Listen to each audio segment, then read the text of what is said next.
ফকির বাবা দেখা যেত কি কস আইতাছে? হাই হারে তাড়াতাড়ি সত্যি তাহলে আমি তাড়াতাড়ি রেডি। হ্যাঁ ফকির ফকির বাবা ফকির বাবা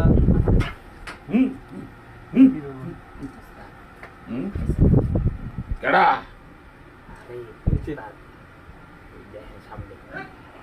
তোর কি সমস্যা ক?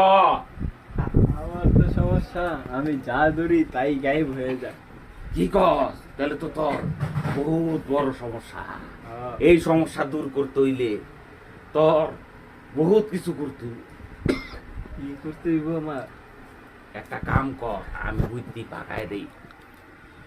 তুই যাইয়া 10,000 10 টাকা বুঝছস আগামীকাল লই আবি, আর একটা গরু লই আবি, আর একটা খাসি। ঠিক আছে? হ্যাঁ গো, সদগা দিতে হইব। তাহলে বুঝছস ওই সদগাটা মঞ্জুর হইলে তারপরে তোর কাম পুরাপূর্ণ হয়ে যাইব গা। আপনি তো 10,000 10 টাকা নিবেন, মন থেকে 5,000 পাওয়া এই তো। হ্যাঁ কি কসুই আগে দেয় আলোক আইবো ও আইলে তরে আমি দিমু। বুঝছস কত দেয় এটা আমার চিন্তা। তুই চুপ করে